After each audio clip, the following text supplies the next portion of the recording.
Hey guys, LadyLibertyStacker here. It is Wednesday, March the 9th, 2022. And what you're looking at are ingredients. I'm going to make a corned beef Reuben creamy soup. And I'm using my number 8 WAPAK Z skillet. It's just started to warm up on my burner here. This was a gift or an exchange from my friend Brian P., who commonly watches my videos. This is a gorgeous pan. I never stripped it and re-seasoned it when I got it. We made a trade, I think I remember now. But I'm going to go ahead and use it to make a creamy Reuben soup. And I'm testing it out because I'm going to make this, if it turns out good, I'm going to make it for the soup supper that we have at our church. They have a soup supper in between services during Lent. So it feeds the people, gets them to church, and that's always a good thing. So I'm going to make this, and I want to show you the ingredients. I'm going to be using this recipe I got off on the internet. A lot of times I get things from the internet. The author is Kendra D. Holley, Holley. I'm going to try to find it and link it below, but in case I don't, I'm just going to go over the ingredients slowly. It uses a slow cooker, and you have to cook your vegetables first in your cast iron. This is a low-carb, ketogenic, friendly soup, and I'm making it because it's the only thing I can eat. I don't know what other people put in their soups, but I know I can eat this. It looks super good, so we're going to find out. I have a knack for finding recipes online that taste fantastic. I make them, I doctor them up a little bit, and then I go ahead and put them in my recipe file, and I come back to them over and over and over again. So we're going to say what goes into this, and it's I'm excited. I did have to look kind of hard for corned beef. It's kind of hard to find, but I found it at Aldi. This was $4.99 a pound, USDA beef, so that's good. It had, I believe, 16 grams of fat, 18 grams of protein per serving. This is a 1 pound piece. And the other ingredients are as follows. We have 2 celery stalks here. I actually used 3. Hubby doesn't like onions as much as, he doesn't like celery either, but celery's better than onions. Then we have 1 medium onion, but this is actually half of a very large one. And you cook these once this skillet is warmed up. You have 3 tablespoons of butter. This is unsalted, grass-fed butter. Then I have some of just minced garlic already. It calls for 2 teaspoons of garlic. Use more or less according to your own palate. And then we have over here, we have caraway seeds. This is a packet that came with the brisket, but 1 teaspoon of caraway seeds, 1 teaspoon of the pink sea salt there, and 3/4 teaspoon of black ground pepper. Again, the 1 pound of meat. We have to chop it up after we start doing our vegetables. And we have 4 cups of beef broth. I happen to have this on hand. It's Urbox beef. And it's 1 packet per 1 cup of water, and I use filtered water. I have a Berkey water filter, so it's filtered water in there. No sodium. If you want sodium, feel free to use it, but you're adding sea salt here. So this is sodium free.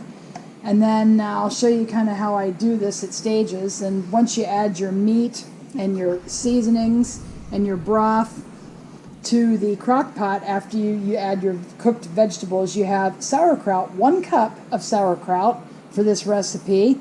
And this actually is silver floss.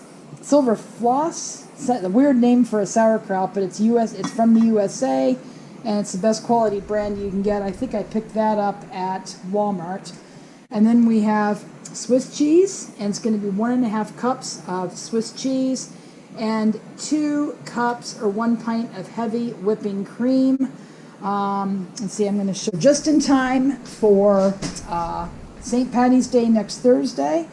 So this thing should be heated up soon. I will be back when I've got my vegetables cooking. I'm going to add the butter, I'm going to add the celery and the onion, cook them for 2 to 3 minutes until they're translucent. And then I'm going to, at the last 30 seconds to a minute, I'm going to add the garlic.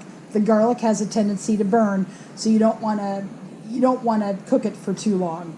Then once this is cooked, add it to the slow cooker.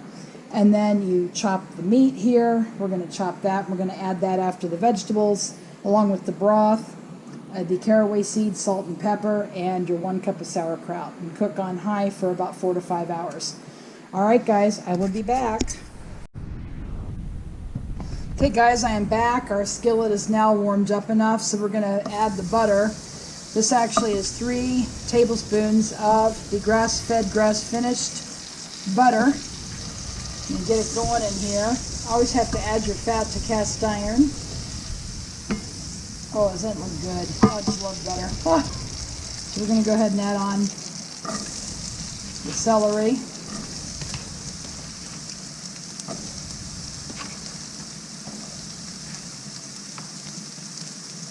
I'm going to add the onion. These are little cutting boards are great. I have to wash them out all the time.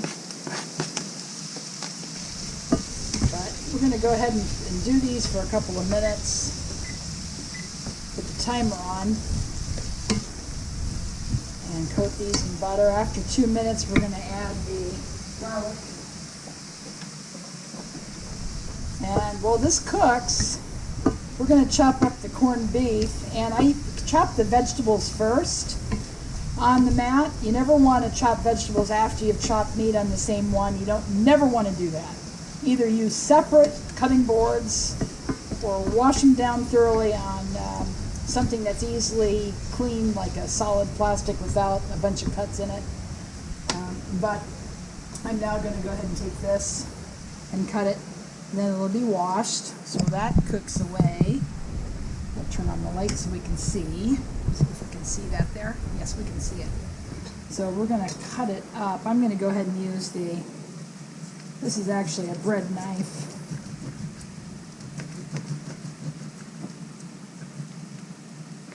Actually, it's not the best thing for it. So, and I'm not a professional chef, guys. My expertise is in refinishing cast iron, using cast iron, but we want to keep the fat with it. We definitely want to keep the fat. If you're following a ketogenic diet. So it says this should be chopped. So we're going to chop it up and go from there. But this was reasonable. It was $4.99 a pound. So like I said, I got it at Aldi's. USDA certified. To get anything higher quality than that, I don't really think you need that. If you're trying to follow the keto or a low-carb diet, you don't have to be. I mean, it's nice if you can get the grass-fed, grass-finished, or the eggs, pasture-raised eggs, or if you have access to a local farmer's market. This one is just a small last piece. I'm going to do a chop it the other way across. Our vegetables are cooking up. Okay, I'm going to wash my hands off real fast. Turn the tripod back. And we're going to take the already chopped garlic, and we're going to do a couple teaspoons of the garlic. I'm just going to do it for a couple of minutes here, or not a couple of minutes, maybe 30 seconds to a minute. You don't want to burn this. The other vegetables are exactly where you want them. And what we're going to do after this is add them to the crock pot, and then we're going to finish cutting our meat and add that to the crock pot. I believe that's what you do. Yep, you just do this on the bottom, then add the meat.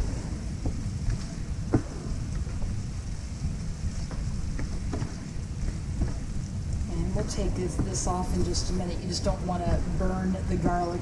Garlic cooks very, very quickly. I'm going to turn off the burner. And we're going to transfer this to the crock pot. See if we can see it. from there. Okay, hope I can.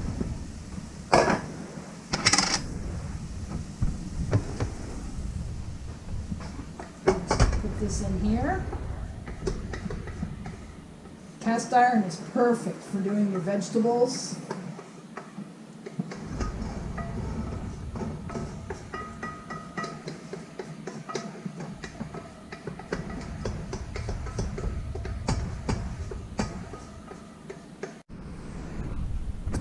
Okay guys, I finally resorted to my scissors. I use this to cut meat.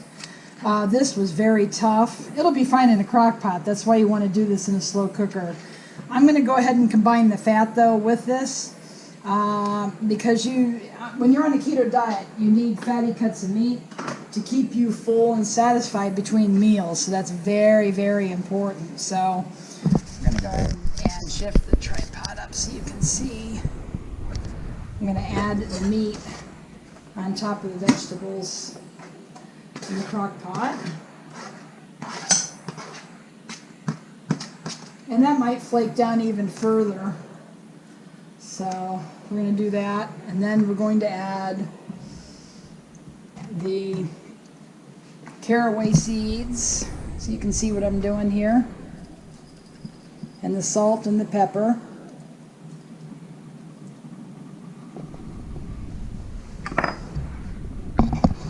And then we're going to add the broth, which I did add the purified water, or filtered water with the broth. And I heated it in the microwave, and that way it could thoroughly meld together as a broth. Then we're going to add the 1 cup of sauerkraut, and I'll show you what it looks like when we're ready to. Okay guys, that's what it looks like. Remember, this is a soup. We're going to cook this on high for about 4 to 5 hours or so. And I have about half of this left, the silver floss kraut. So I'm going to go ahead and turn it on to high. It's already plugged in. And I will be back to show you what that looks like before we add the heavy cream, 2 cups, and 1.5 cups of shredded or grated Swiss cheese. This is semi-soft part skim cheese, not treated with RBST. So this is basically a mild Swiss cheese. This is the closest thing I could find to Swiss cheese in a pinch. So as you can see there the holes in the cheese. So that looks like Swiss cheese to me. We'll see how it tastes. This wasn't expensive. I got this at Costco, and this is over 2 pounds, $5.99 a pound, so it wasn't too bad. The Kirkland brand. So anyway, I'll be back to show you adding that, and then we'll see the finished product. I will be back. Okay guys, we're back. I did have to turn the crock pot down to low, probably 2 hours into it, because it was really hot and boiling. So here it is now. You can see it's still boiling and it's been on low. But we want to cook for another hour our shredded Swiss cheese, which is 1.5 cups. And this stuff is awesome.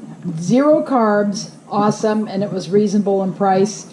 And this is the pint of heavy whipping cream, and it's great value, the Walmart brand. So I'm going to set this down and open my pint. I just wanted to show you the heavy whipping cream. You can pretty much get it anywhere. So we're just gonna, all we're gonna do is we're gonna pour this in.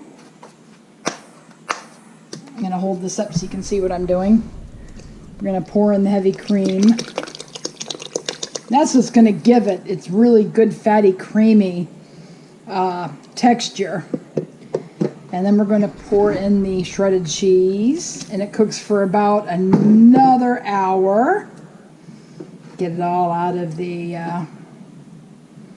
container there, and we're going to give it a good mix. Okay, I'm going to keep it on low. Actually, just, you know, it should be fine. And if it needs a little bit more, I can always turn it up at the end. I think better safe than sorry. But doesn't that look delicious? Oh. It's got to thicken up some. So we're just going to go ahead and cook it for another hour or so. I will be back when it's all done. I'll take a bite and sample it for you. And just so you know, this is my trial run. First time I've tried this recipe live for you guys, in a sense, but on camera for the first time. And if it turns out well, I'm going to make it for the next 2 soup suppers I have to volunteer for. All right, I will be back when this is done. Okay, guys, it is done. I ended up for the last hour doing 30 minutes at high, and then I lowered it for the remainder of 30 minutes at low. And this is nice and thicker than it was. I'd probably thicken up over the next day or so. Soups always taste better the second day. But I'm going to go ahead and put it in a bowl. And there's steam there in the camera lens. Okay.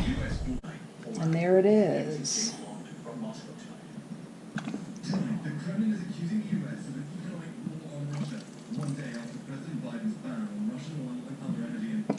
It's hard to do this. I can't put the tripod down because the Crockpot is so high. Hubby came home just a few minutes ago, so we're gonna try this soup.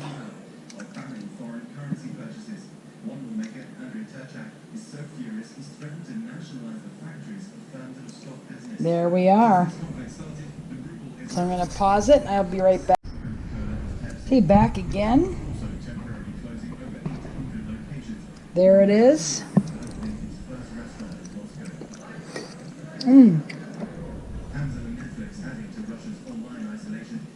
It's hot, but it's very good. Okay, guys, grab that with crackers, and that should be our dinner. All right, thanks for watching. Give me a thumb up, leave a comment or question below, and thanks for watching, and go make it a great day.